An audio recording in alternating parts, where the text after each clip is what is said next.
espíritu. Venid y volvamos a Jehová, porque Él arrebató y nos curará, hirió y nos vendará, nos dará vida después de 2 días. En el tercer día nos resucitará y viviremos delante de Él. Padre, gracias. Prepara nuestras mentes, prepara nuestros corazones para lo que tú tienes esta noche para nosotros.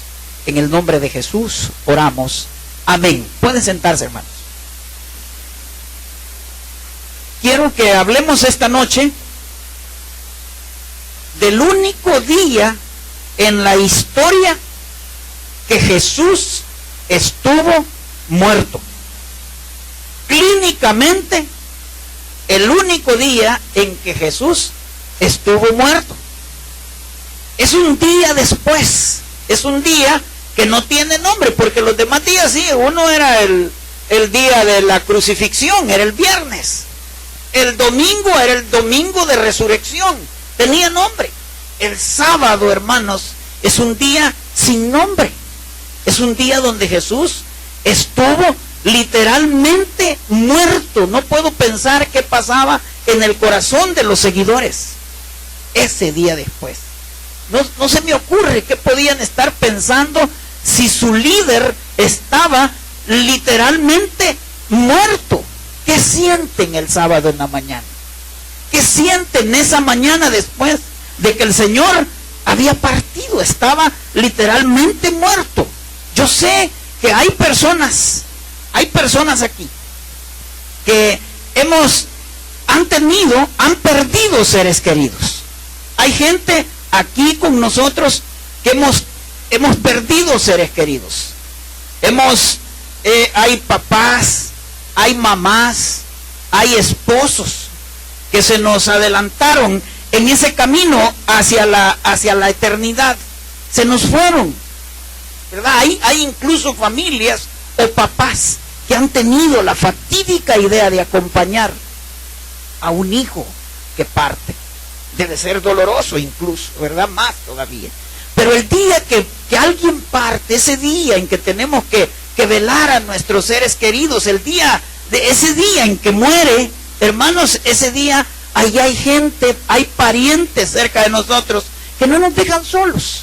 Hay parientes que llegan, nos dan una palmadita, nos dan palabras de aliento, nos consuelan, nos fortalecen. Hay gente que está ahí para ayudarnos, pero va a llegar un momento, hermanos, y los que ya tuvimos esa experiencia la hemos vivido. Va a llegar un momento en que uno va a tener que encontrarse con la silla vacía. Ese momento en el que la silla está vacía, en que aquel lugarcito que él ocupaba para colocarse con la silla, donde él se sentaba, donde ella se sentaba, cuando llegaban las visitas, va a estar solo. Ese momento, hermanos, en que nosotros tenemos que vaciar el closet, donde teníamos la ropa, donde guardábamos aquellas cosas que él se ponía, y hemos tenido que llegar a guardar esa ropa que nunca más va a ser usada. Hemos llegado a guardar aquellas cosas que eran tan importantes, aquellas cosas que tanto apreciaba ese ser amado. Hemos llegado hasta mirar su número de teléfono en el celular y llegar el momento en que tiene que borrarlo. Ese es un día difícil, es un día después, es un día cuando se encuentra con la soledad, con la decepción. Ese día que ha quedado en medio, hermano, es el día que se quedó atrapado entre la desesperanza de la crucifixión y el gozo de la resurrección. Es un día que se ha quedado entre la crucifixión y la claridad que nos ofrece la redención. Es ese día cuando uno ora y no hay respuesta. Ese momento que se ha quedado atrapado entre las malas noticias del viernes y las buenas noticias del domingo. Es ese día sin nombre, es ese sábado. Ese día, el viernes tiene nombre, el viernes es la pasión de Cristo, le llaman uno. El domingo es el día de la resurrección. El sábado es un día después. El sábado es un día sin nombre. Yo no quiero ni pensar qué estaba pasando con los discípulos, que se reunían ahí y empezaban a pensar en que todo había fracasado.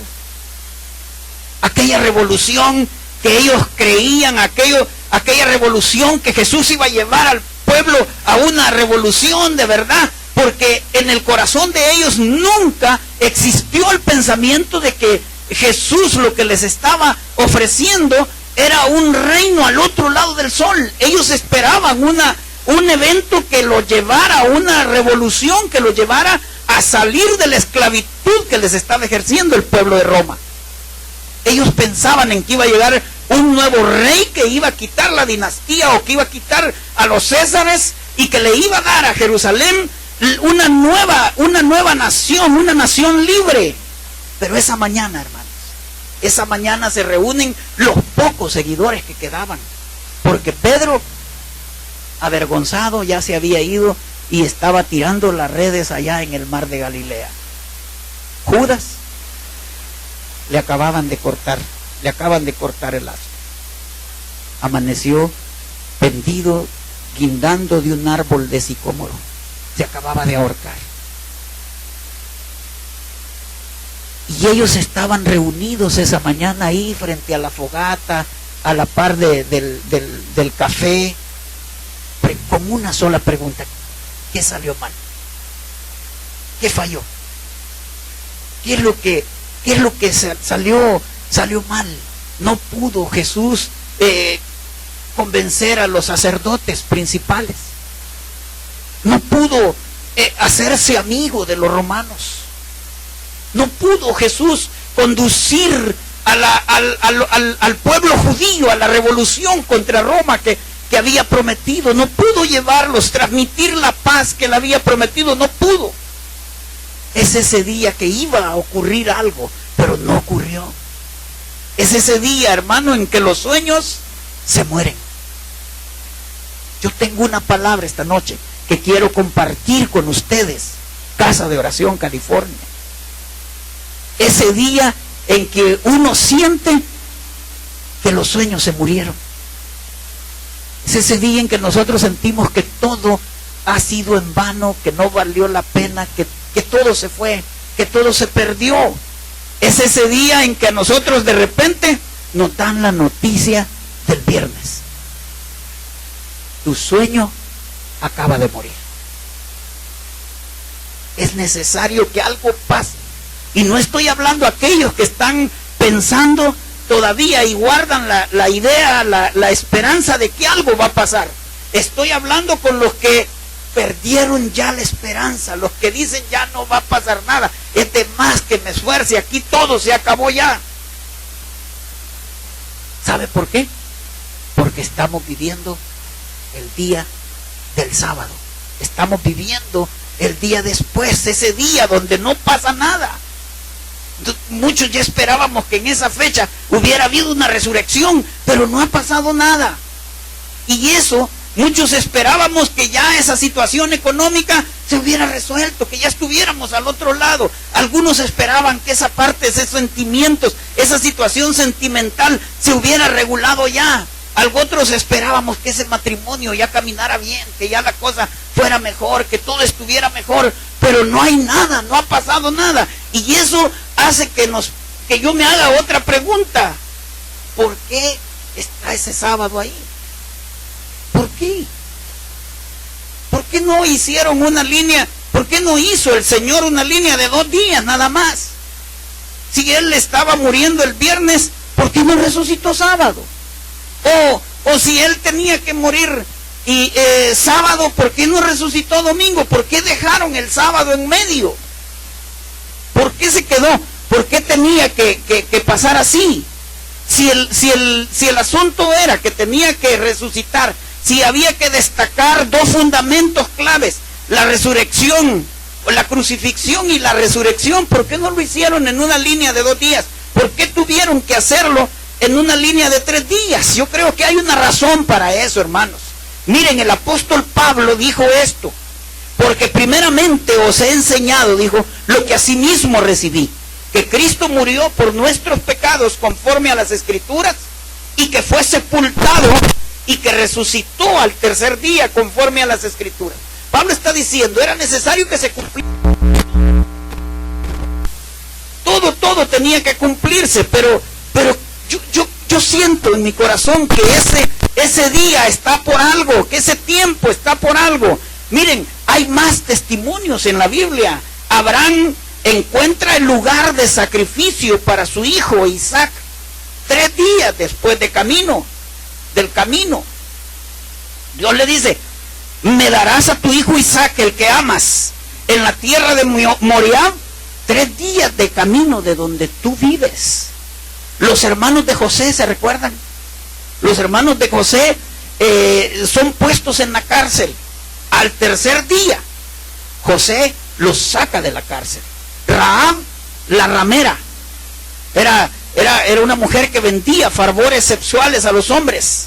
Cuando llegan los espías de Israel, tras los muros de Jericó, los esconde y les dice estas palabras: escóndanse aquí, porque solo estarán seguros luego del tercer día.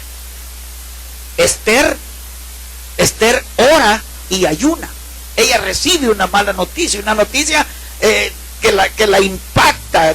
Recibe la noticia que el pueblo va a ser masacrado, que va a ser eliminado completamente de la faz de la tierra.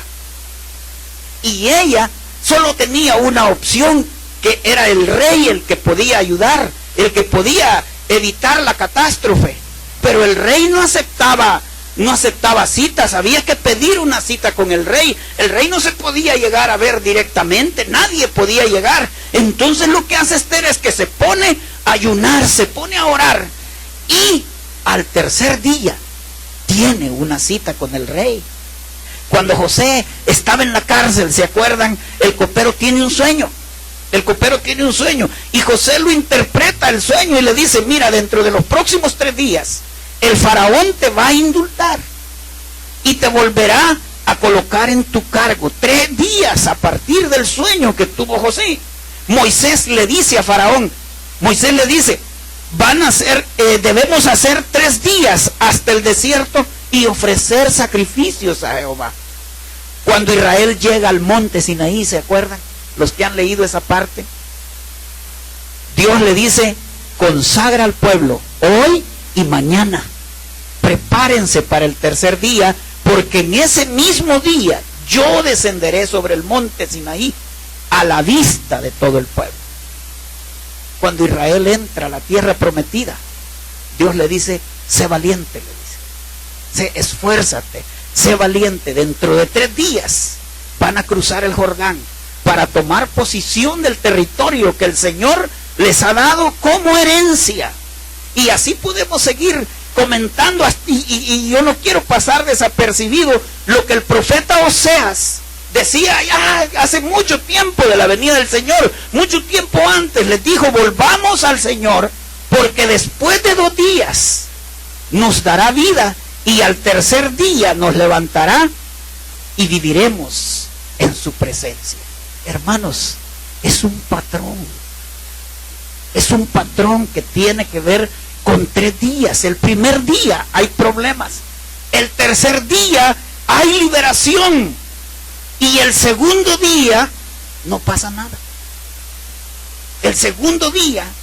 El primer día hay crucifixión, el tercer día hay resurrección, hay liberación, pero en el segundo día no pasa nada.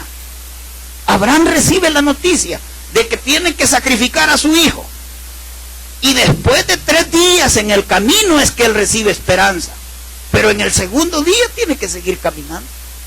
Él se enfrenta a la tierra de la nada, donde no hay palabra, donde no hay respuesta, ahí no hubo nadie que le dijera, que le diera palabras de consuelo. No hubo una palabra que llegara para reconfortarlo, una contraorden que dijera, él tenía que seguir. No hay una palabra de consuelo, hermanos. Es hasta el tercer día donde encuentra el cordero que le habían dado colgando. Ya sé, le dijo Dios, que eres un hombre que me teme. Entonces es hasta el tercer día. Es importante que nosotros, en este nuevo periodo que vamos a entrar de la casa de oración, tengamos claro, hermanos, y que tengamos presente que todos los problemas con los relatos que nosotros estamos viviendo, todas esas situaciones difíciles que hemos encarado durante este año, todas esas complicaciones, toda esa vida difícil, van a tener un tercer día. Es un relato de 3 días, pero va a haber un tercer día. Va a haber un día en que Dios va a bendecir. Está viviendo el sábado, eso es lo que pasa. Está viviendo el día que no pasa nada, pero va a haber un día de resurrección. Ojalá nosotros supiéramos siempre y estuviéramos claros que lo que está pasando es natural, pero nunca sabemos, nunca tenemos la seguridad. Y cuando no tenemos la seguridad de que va a venir de parte de Dios, va a venir la recompensa, entonces tenemos frustración, entonces nos frustramos.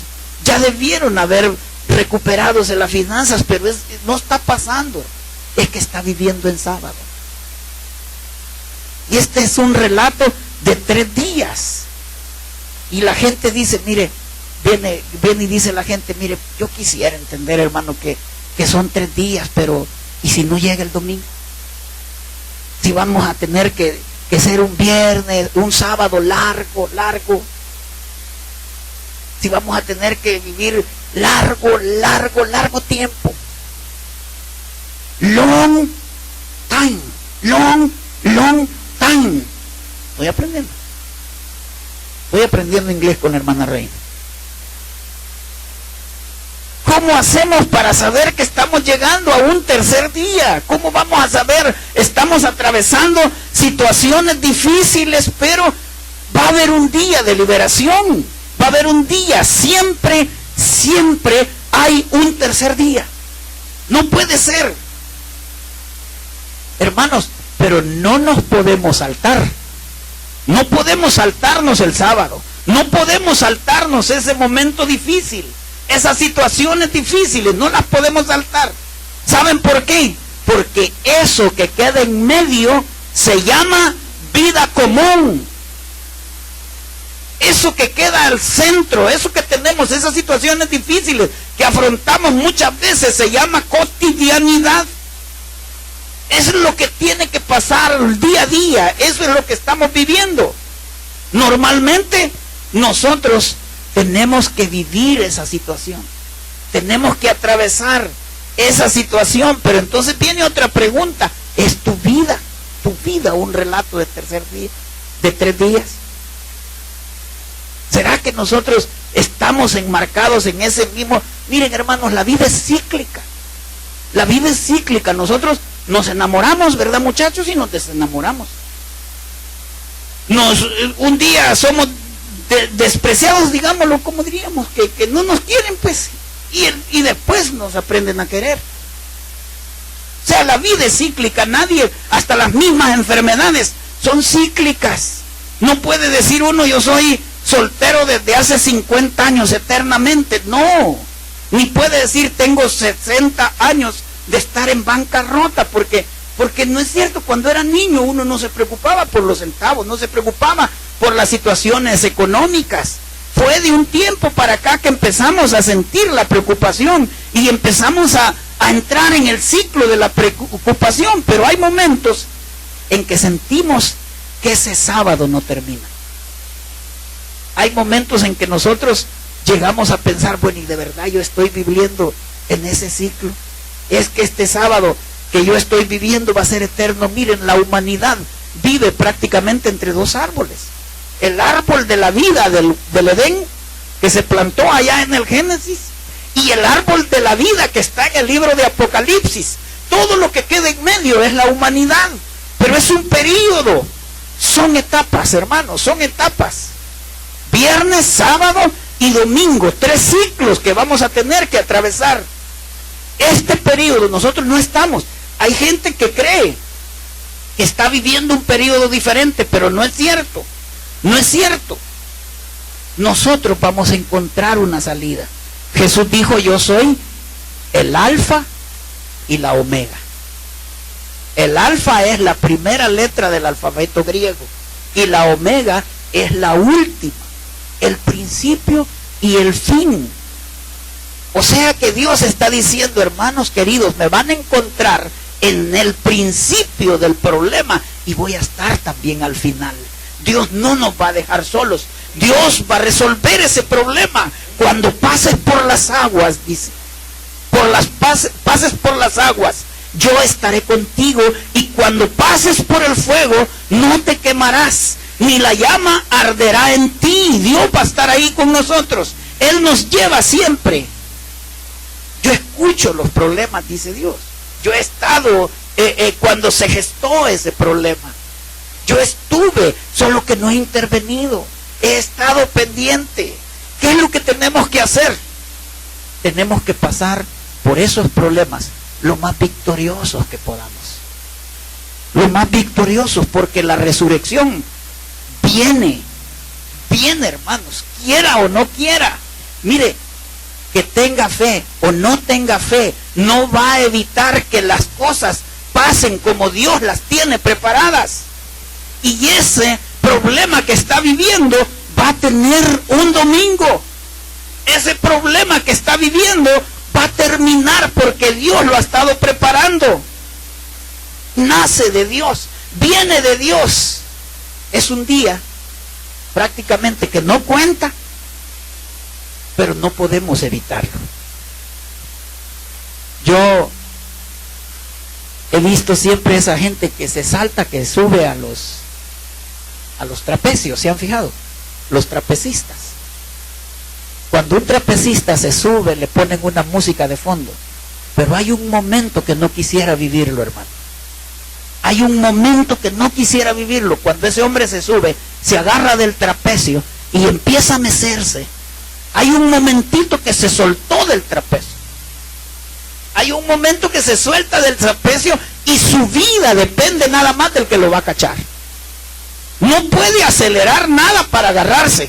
No puede acelerar, no puede mover ni siquiera las manos. Tiene que mantenerse quieto, porque en ese trayecto así lo va a encontrar el que lo va a cachar.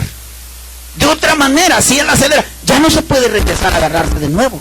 Está suspendido en el aire y está dependiendo únicamente, el acróbata está dependiendo únicamente de su receta. ¿Cuál es el trabajo del trapecista? Mantenerse quieto, hermano.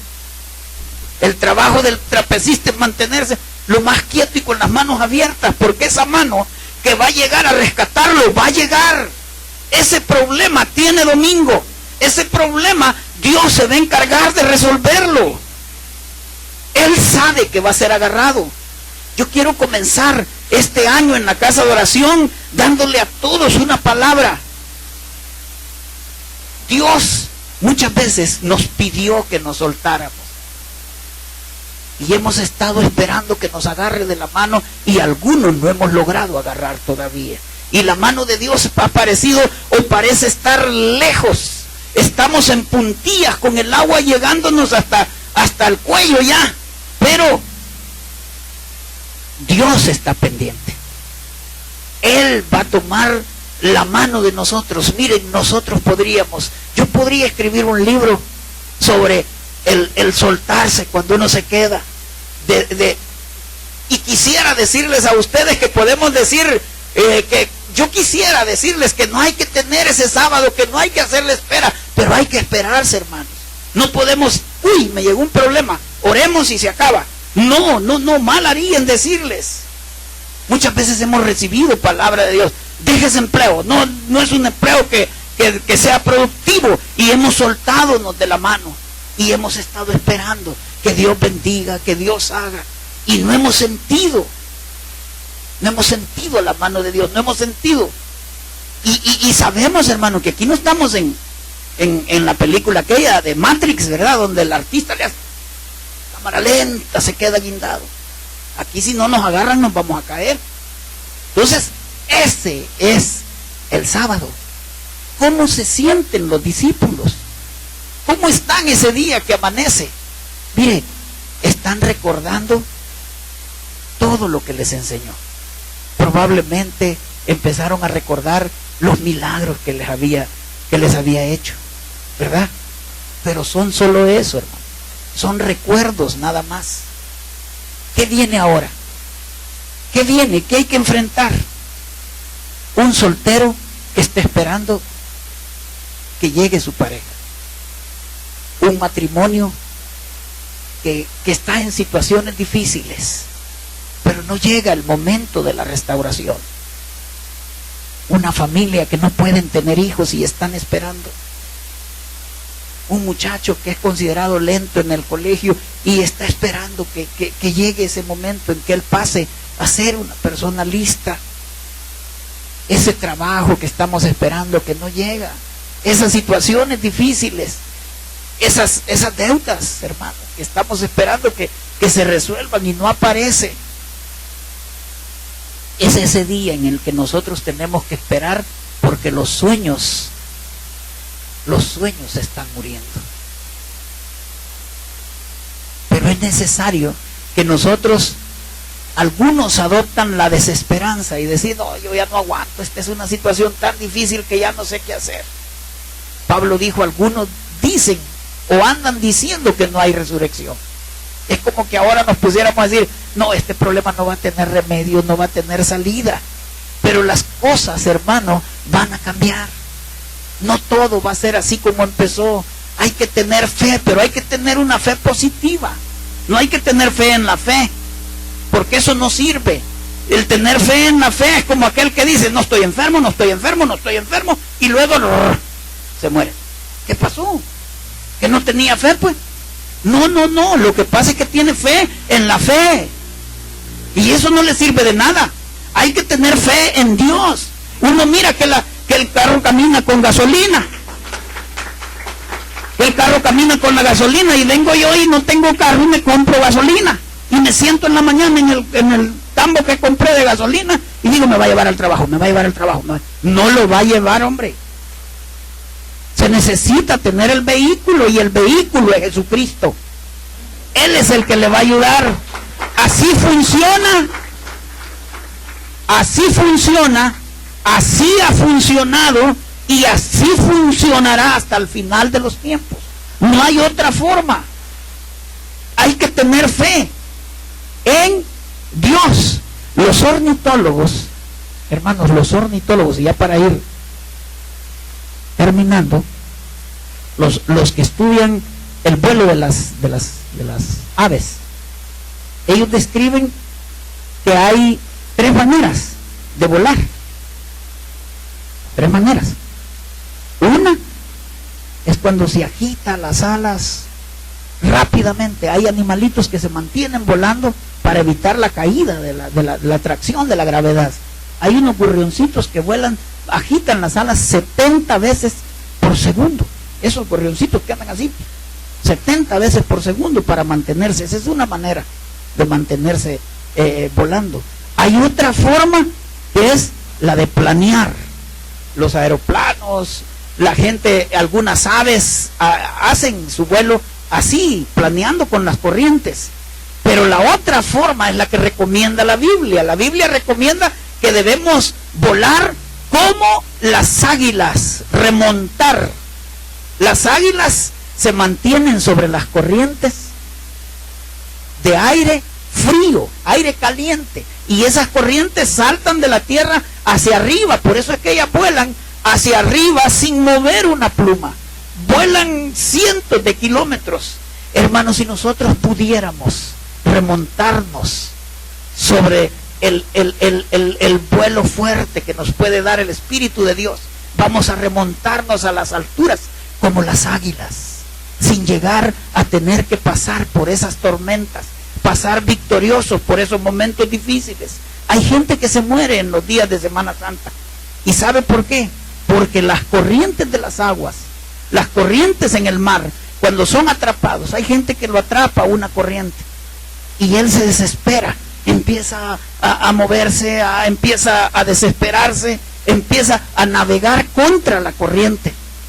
Pero la corriente describe una curva.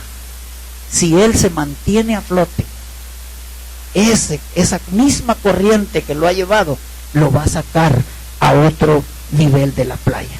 Cuando uno se remonta sobre las corrientes ascendentes, uno sube a alturas que nunca había subido. Y esa es la forma de esperar en día sábado. Vamos a orar, hermanos.